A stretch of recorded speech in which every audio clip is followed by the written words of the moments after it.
ಪ್ರಶ್ನೋತ್ತರಗಳನ್ನು ಕಲಿಯೋಣ. ಈ ಕೆಳಗಿನ ಪ್ರಶ್ನೆಗಳಿಗೆ ಒಂದು ವಾಕ್ಯದಲ್ಲಿ ಉತ್ತರ ಬರೆಯಿರಿ. ಪ್ರಶ್ನೆ 1.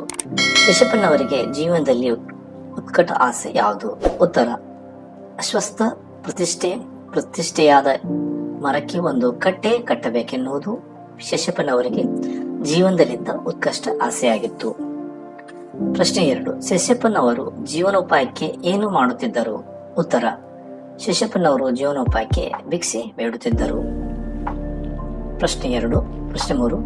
ಶೇಷಪ್ಪನವರು ಅಶ್ವತ್ಥ ಕಟ್ಟೆಯನ್ನು ಕಟ್ಟಲು ಗುರುತಿಸಿದ ಸ್ಥಳ ಯಾವುದು? ಉತ್ತರ: ಬೆಂಗಳೂರಿನ ಬಸವನಗುಡಿಯಲ್ಲಿರುವ ಮಲ್ಲಿಕಾರ್ಜುನ ಸ್ವಾಮಿ ಗುಡಿಯ ಮುಂಭಾಗದಲ್ಲಿ ಅಶ್ವತ್ಥ ಕಟ್ಟೆಯನ್ನು ಕಟ್ಟಲು ಸ್ಥಳವನ್ನು ಗುರುತಿಸಿದರು. ಪ್ರಶ್ನೆ 4. ಅರಳಿಕಟ್ಟೆ ಗದ್ದೆ ಭಾಗದ ಆಕಾರ ಗ್ರಂಥಿ ಯಾವುದು? ಉತ್ತರ: ಹಸಿರು ಹೊನ್ನು ಎನ್ನುವುದು ಅರಳಿಕಟ್ಟೆ ಗದ್ದೆ ಭಾಗದ ಆಕಾರ ಗ್ರಂಥಿಯಾಗಿದೆ. ಪ್ರಶ್ನೆ 5. BGL ಸ್ವಾಮಿಯವರ ಪೂರ್ಣ ಹೆಸರೇನು? ಲೇಖಕರು ಪೂರ್ಣ ಹೆಸರು ಬೆಂಗಳೂರು ಗುಂಡಪ್ಪ ಲಕ್ಷ್ಮೀನಾರಾಯಣ ಸ್ವಾಮಿ. ಕೆಳಗಿನ ಪ್ರಶ್ನೆಗಳಿಗೆ 3-4 ವಾಕ್ಯದಲ್ಲಿ ಉತ್ತರ ಬರೆಯಿರಿ. ಪ್ರಶ್ನೆ 1. ಶೇಷಪ್ಪನವರು ದೇಹಾರೋಗ್ಯದ ಸ್ಥಿತಿ ಹೇಗಿತ್ತು? ಉತ್ತರ: ಶೇಷಪ್ಪನವರಿಗೆ 75-80ರಷ್ಟು ವಯಸ್ಸಾಗಿತ್ತು. ಕೃಶವಾದ ದೇಹ, ಕುಳಿಬಿದ್ದ ಕಣ್ಣು, ದೃಷ್ಟಿಯಾಮಾನದೆ ಎಷ್ಟೋ ವರ್ಷಗಳ ಹಿಂದಿನಿಂದಲೇ ಅವರಿಗೆ ಕಿವಿ ಕೇಳುತ್ತಿರಲಿಲ್ಲ. ಕೈಯಲ್ಲಿ ಕೋಲನ್ನು ಹಿಡಿಯದೆ ನಡೆಯಲು ಆಗುತ್ತಿರಲಿಲ್ಲ. ಭಿಕ್ಷೆ ಬೇಡೆ ಬದುಕುತ್ತಿದ್ದರು. ಪ್ರಶ್ನೆ 2. ಶೇಷಪ್ಪನವರು ತಮ್ಮ ಆಸೆ ನೆರವೇರುವುದರಿಂದ ಕೃತಜ್ಞತೆಯನ್ನು ಹೇಗೆ ಸಲ್ಲಿಸಿದರು? ಉತ್ತರ: ಲೇಖಕರ ತಂದೆಯವರು ಶೇಷಪ್ಪನವರು ಆಸೆ ನೆರವೇರಲು ನೆರವು ನೀಡಿದ್ದರು. ಆ ಕೆಲಸ ಮುಗಿದ ದಿನ ಬೆಳಿಗ್ಗೆ ಸುಮಾರು 11 ಗಂಟೆ ವೇಳೆಗೆ ಶೇಷಪ್ಪನವರು ಲೇಖಕರ ತಂದೆಯವರನ್ನು ಕಾಣಲೆಂದು ಮನೆಗೆ ಬಂದರು. ಲೇಖಕರ ತಂದೆಯವರು ಮನೆಯಲ್ಲಿ ಇರಲಿಲ್ಲ. ಶೇಷಪ್ಪನವರು ತಂದಿದ್ದ ತಾಮ್ರದ ಪಂಚಪಾತ್ರೆ, ಉದ್ದರಣೆ, 1 ಬಾಳೆಹಣ್ಣು, 2 ಸೇವಂತಿಗೆ ಹೂ, 1 ಅನಂತ ವಸ್ತ್ರ ಇವುಗಳನ್ನು ಲೇಖಕರ ಸೋದರತ್ತೆಯವರಿಗೆ ಕೊಟ್ಟು, ಇವುಗಳನ್ನು ಯಜಮಾನರಿಗೆ ಕೊಡಿ, ನಾನು ಉದ್ದೇಶಿಸಿದಂತೆ ಕೆಲಸ ಆಯಿತು. ಯಜಮಾನರ ಸಹಾಯವಿಲ್ಲದಿದ್ದರೆ ಇದು ಆಗುತ್ತಿರಲಿಲ್ಲ. ಈಗ ನನಗೆ ನಿಶ್ಚಿಂತ, ಇನ್ನೊಮ್ಮೆ ಬಂದು ಯಜಮಾನರಿಗೆ ಸಾಷ್ಟಾಂಗ ಬೀಳುತ್ತೇನೆ ಎಂದು ಶೇಷಪ್ಪನವರು ತಮ್ಮ ಆಸೆ ನೆರವೇರಿದ್ದಕ್ಕೆ ಕೃತಜ್ಞತೆಯನ್ನು ಸಲ್ಲಿಸಿದರು.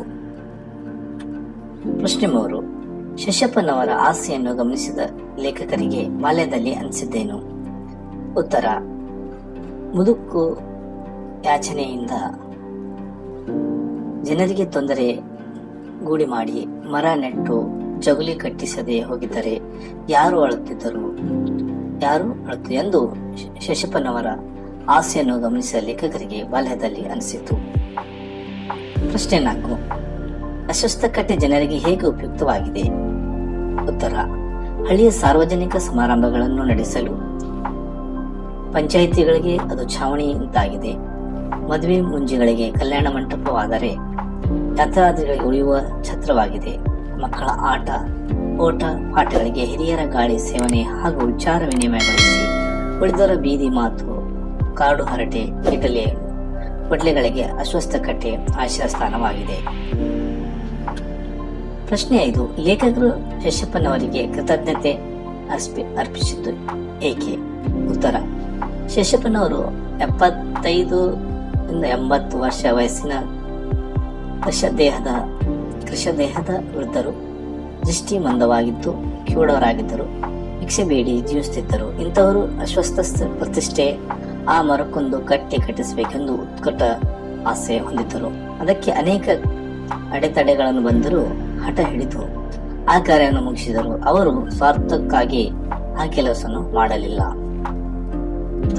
ಸಾರ್ವಜನಿಕರಿಗೆ ಉಪಯೋಗ ಆಗುವಂತಹ ಕೆಲಸವನ್ನು ಮಾಡಿದ ಮಹಾನುಭಾವರು ಅವರು ಎಂದು ಲೇಖಕರು ಶೇಷಪ್ಪನವರಿಗೆ ಕೃತಜ್ಞತೆಯನ್ನು ಅರ್ಪಿಸಿದ್ದಾರೆ. ಈ ಕೆಳಗಿನ 7-8 ವಾಕ್ಯಗಳಲ್ಲಿ ಉತ್ತರಿಸಿ. ಪ್ರಶ್ನೆ 1. ಶೇಷಪ್ಪನವರ ವ್ಯಕ್ತಿತ್ವ ವಿಶೇಷತೆಗಳೇನು? ಉತ್ತರ: ಶೇಷಪ್ಪನವರಿಗೆ ಸುಮಾರು 75-80 ವರ್ಷ ವಯಸ್ಸಾಗಿತ್ತು. ಅವರು ಬಡಕಲು ಶರೀರ, ಕುಳಿತು ಬಿದ್ದ ಕಣ್ಣು, ಸರಿಯಾಗಿ ಕಾಣದ ದೃಷ್ಟಿ, ಕೇಳದ ಕಿವಿ, ಊರುಗಳಿನ ನೆರವಿನಿಂದ ಓಡಾಡುವ ಸ್ಥಿತಿ, ದಿನವೂ ಭಿಕ್ಷೆ ಬೇಡಿ ಜೀವನ ಉಳಿಯುವ ವಯಸ್ಸಿನಲ್ಲಿ ಅವರನ್ನು ನೋಡಿಕೊಳ್ಳುವರು ಯಾರೂ ಇರಲಿಲ್ಲ. ಅವರಿಗೆ ಅಶ್ವತ್ಥ ಪ್ರತಿಷ್ಠೆ ಮಾಡಿ ಕಟ್ಟೆ ಕಟ್ಟಿಸಬೇಕೆಂಬ ಆಸೆ. ತಾನು ಸಾಯುವುದರೊಳಗಾಗಿ ಅದನ್ನು ಅದನ್ನು ನೆರವೇರಿಸಬೇಕೆಂಬ ಬಯಕೆ ಅವರಿಗಿತ್ತು. ಅದಕ್ಕಿದ್ದ ಆಡಿ ಆತಂಕಗಳನ್ನು ಲೇಖಕರ ತಂದೆಯವರ ಸಹಾಯದಿಂದ ನಿವಾರಿಸಿಕೊಂಡರು. ತಮಗೆ ನೆರವಿತ್ತ ಲೇಖಕರ ತಂದೆಯವರಿಗೆ ಕೃತಜ್ಞತೆಗಳನ್ನು ಸಲ್ಲಿಸಿದರು. ಭಿಕ್ಷೆ ಬೇಡಿ ಅಡುಗೆ ಮಾಡಿ 4 ಜನರಿಗೆ ಊಟ ಹಾಕಿದ ನಂತರವೇ ತಾವು ಆಹಾರ ಸೇವಿಸುವುದು ಎನ್ನುವ ದೃಢಚಿತ್ರ ಶೇಷಪ್ಪನವರಿಗೆ ಲೇಖಕರ ದೃಷ್ಟಿಯಲ್ಲಿ ಅವರೊಬ್ಬರ ಮಹಾನುಭಾವಿ ಎನಿಸಿದ್ದಾರೆ. ಪ್ರಶ್ನೆ 2. ಶೇಷಪ್ಪನವರಿಗೆ ಲೇಖಕರ ಸಹೋದರ ತೆಗು ಯಾವ ರೀತಿ ಸಂಭಾಷಣೆ ನಡೆಯಿತು?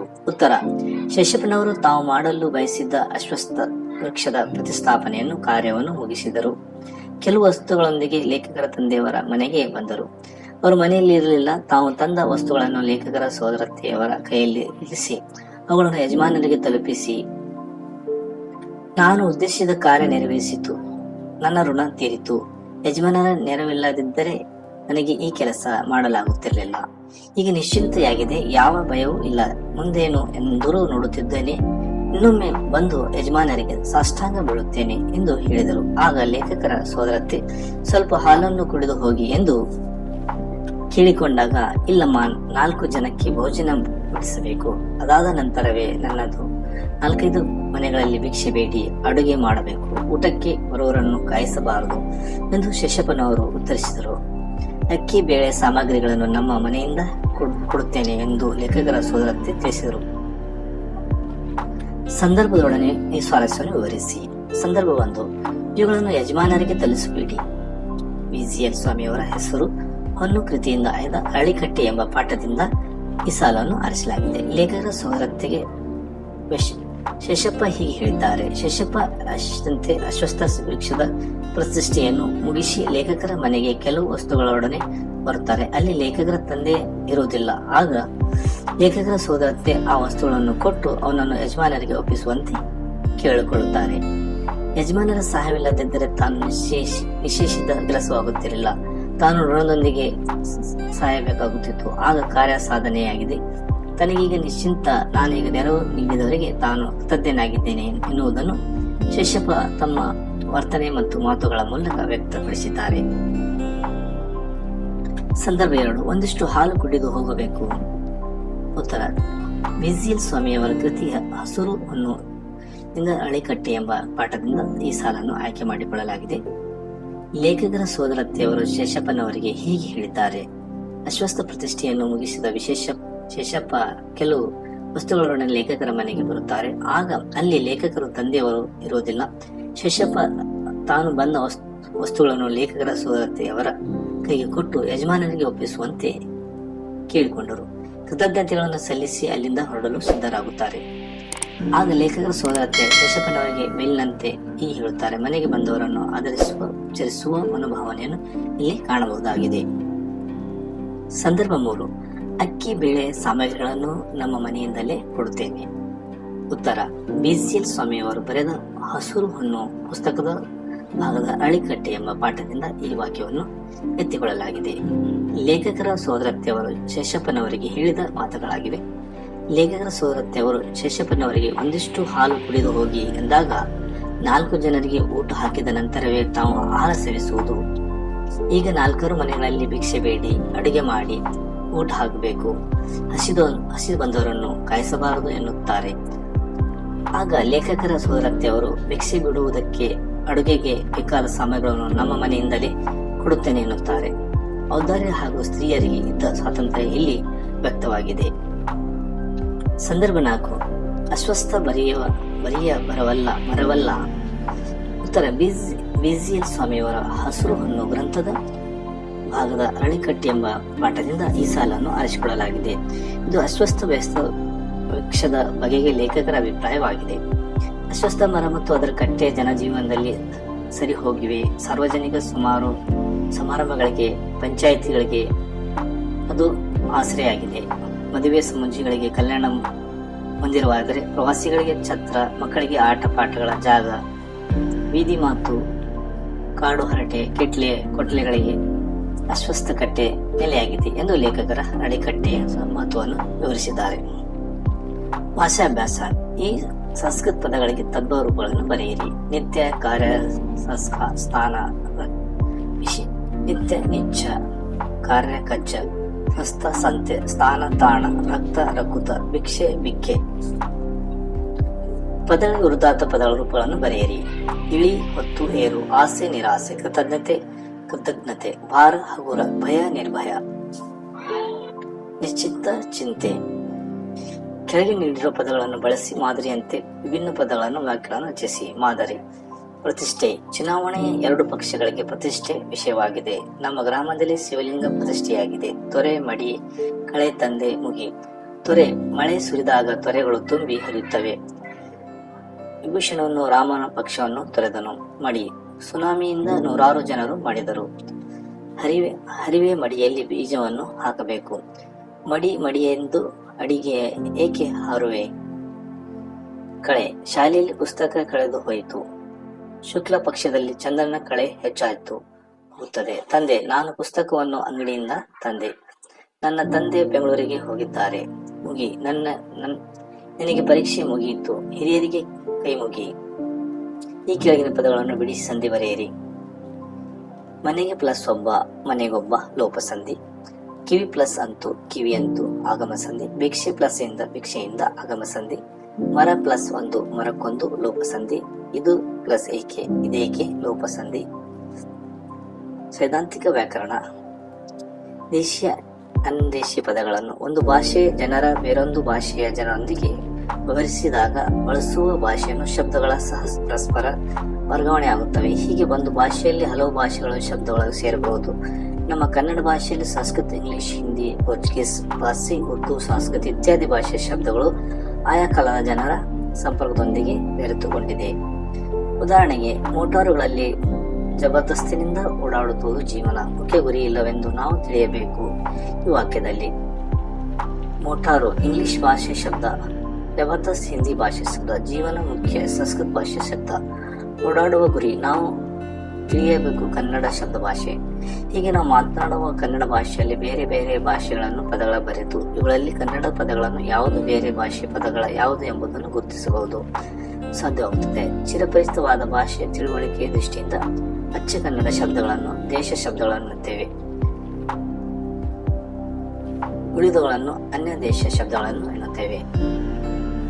ಅನ್ಯ ದೇಶ ಶಬ್ದ ಕನ್ನಡ ಭಾಷೆಯಲ್ಲಿ ಮೂಲ ಶಬ್ದಗಳನ್ನು ಅಥವಾ ಅಚ್ಚ ಕನ್ನಡ ಶಬ್ದಗಳನ್ನು ದೇಶ ಶಬ್ದಗಳನ್ನು ಎನ್ನುತ್ತೇವೆ. ಉದಾಹರಣೆಗೆ, ಮನೆ, ಹೊಲ, ಮರ, ಗದ್ದೆ, ಆಡು, ಗಿಡ, ಕಂಕಣ, ಬಡಗಣ, ಮೂಡಣ, ಹೆಸರು, ಕಲ್ಲು, ಕಡಿಮೆ, ಹೆಚ್ಚು, ನೂರು, ತಿನ್ನು, ಸಣ್ಣ, ದೊಡ್ಡ, ಸಾರು, ಬೆಣ್ಣೆ, ಮಜ್ಜಿಗೆ, ಹಾಲು, ಮೊಸರು, ತುಪ್ಪ. ಅನ್ಯ ದೇಶ ಮರಾಠಿ, ಅರಬ್ಬಿ, ಪಾರ್ಸಿ, ಪೋರ್ಚುಗೀಸ್, ಸಂಸ್ಕೃತ, ಇಂಗ್ಲಿಷ್ ಮುಂತಾದ ಭಾಷೆಗಳಿಗೆ ಕನ್ನಡಕ್ಕೆ ಬರುವ ಶಬ್ದಗಳನ್ನು ಅನ್ಯ ಶಬ್ದಗಳೆಂದು ಕರೆಯುತ್ತಾರೆ. ಉದಾಹರಣೆಗೆ, ಸಂಸ್ಕೃತ ಭಾಷೆಯಿಂದ ಬಂದ ಶಬ್ದಗಳು ಭೂಮಿ, ಪೃಥ್ವಿ, ರಾತ್ರಿ, ದಿವಸ, ರಾಮ, ಲಕ್ಷ್ಮಣ, ಪುರಾಣ, ಶಿರಸ, ಹಸ್ತ, ಪಾದ, ನೇತ್ರ, ಸ್ವರ್ಗ, ಔಷಧ, ಶತ್ರು, ಮಿತ್ರ, ರಾಶಿ, ಅರಣ್ಯ, ಮುದ್ದ, ಲೇಖಕನ, ಯುದ್ಧಂತ, ವಾಕ್ಯ ಇತ್ಯಾದಿ. ಹಿಂದಿ ಭಾಷೆಯಿಂದ ಬಂದ ಶಬ್ದಗಳು ಅರ್ಜಿ, ಕಚೇರಿ, ಕಾರ್ಖಾನೆ, ಚುನಾವಣೆ, ಕಾನೂನು, ಗುಲಾಂ, ರಸ್ತೆ, ಕಾಗದ, ಗುಲಾಂ, ದರ್ಬಾರ್, ಬಂದೂಕು, ಮಹಲ್, ದವಾಖಾನೆ, ಅಸಲಿ, ನಕಲಿ, ಕುರ್ಚಿ ಇತ್ಯಾದಿ. ಇಂಗ್ಲಿಷ್ ಭಾಷೆಯಿಂದ ಬಂದ ಶಬ್ದಗಳು road, rail, bank, lawyer, police, college, school, hotel, scooter, petrol bunk, notes, page, coffee, tea, electric circle ಇತ್ಯಾದಿ. ಕೃತಿಕರ ಪರಿಚಯ: ವಿಜಿಎಸ್ ಸ್ವಾಮಿಯವರ ಪೂರ್ಣ ಹೆಸರು ಬೆಂಗಳೂರು ಗುಂಡಪ್ಪ ಲಕ್ಷ್ಮೀನಾರಾಯಣ ಸ್ವಾಮಿ. ಅವರು 1918ರಲ್ಲಿ ಬೆಂಗಳೂರಿನಲ್ಲಿ ಜನಿಸಿದ್ದರು. ಇವರ ತಂದೆ ಪ್ರಖ್ಯಾತ ಲೇಖಕರು, ಕವಿಗಳು ಆದ ಡಿ.ವಿ. ಗುಂಡಪ್ಪ, ತಾಯಿ ಭಾಗೀರಥಮ್ಮ. ಸಸ್ಯಶಾಸ್ತ್ರದಲ್ಲಿ ಬಿಎಸ್ಸಿ, ಡಿಎಸ್ಸಿ ಪದವಿ ಪಡೆದ ಮದ್ರಾಸಿನ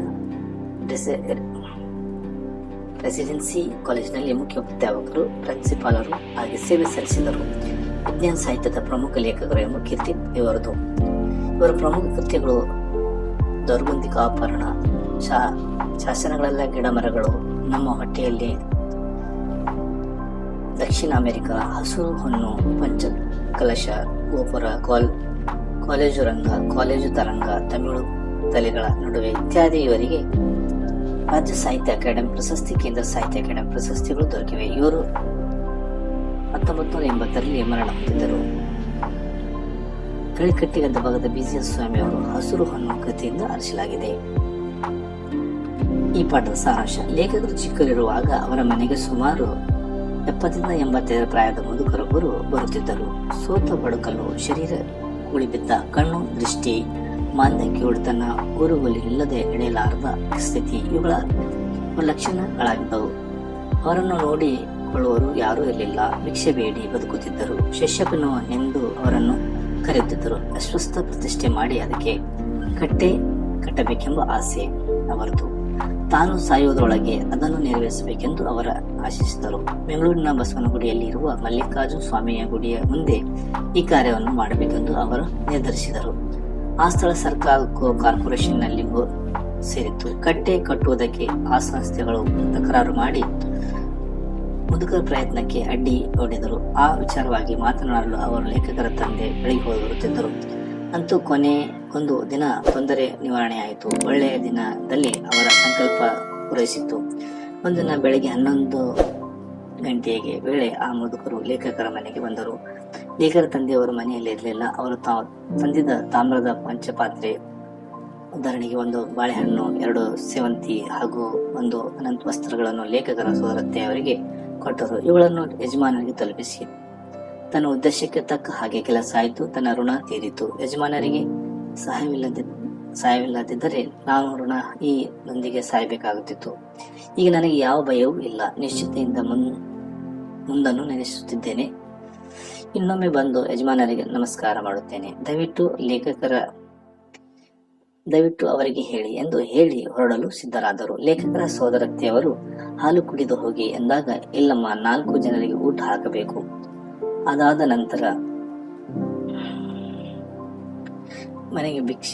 ನಂತರ ನನ್ನದು 4 ಮನೆಗೆ ಹೋಗಿ ಭಿಕ್ಷೆ ಬೇಡಿ ಆಮೇಲೆ ಅಡುಗೆ ಮಾಡಬೇಕು. ಊಟಕ್ಕೆ ಬರುವವರನ್ನು ಕಾಯಿಸಬಾರದು ಎಂದು ಸೋದರತ್ತೆ ಎಂದರು. ಸೋದರತ್ತೆ ಅಕ್ಕಿ ಬೇಳೆ ಸಮಯಗಳನ್ನು ನಾನೇ ಕೊಡ್ತೇನೆ ಎಂದು ಹೇಳಿದಾಗ, ಬೇಡಮ್ಮ, 4 ಮನೆಗಳಲ್ಲಿ ಬೇಡವೆಂದು ನನಗೆ ಅಭ್ಯಾಸವಾಗಿದೆ.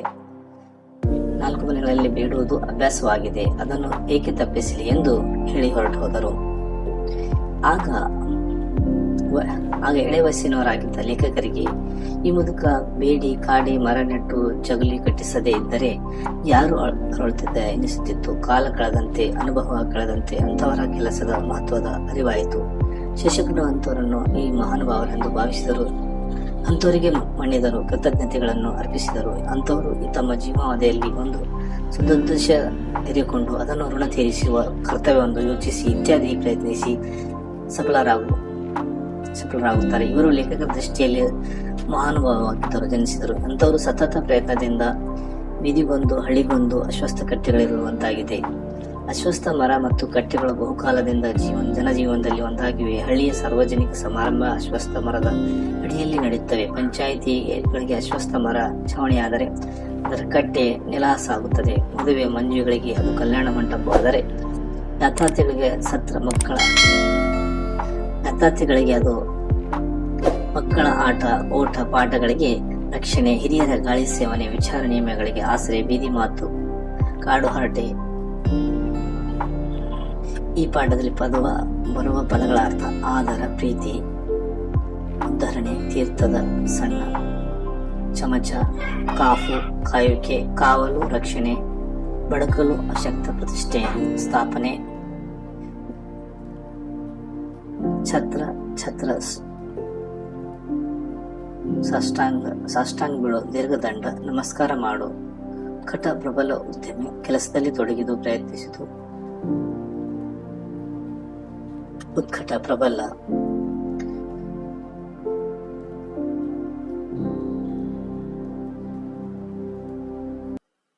ವಿಘ್ನ, ಅಡಚಣೆ.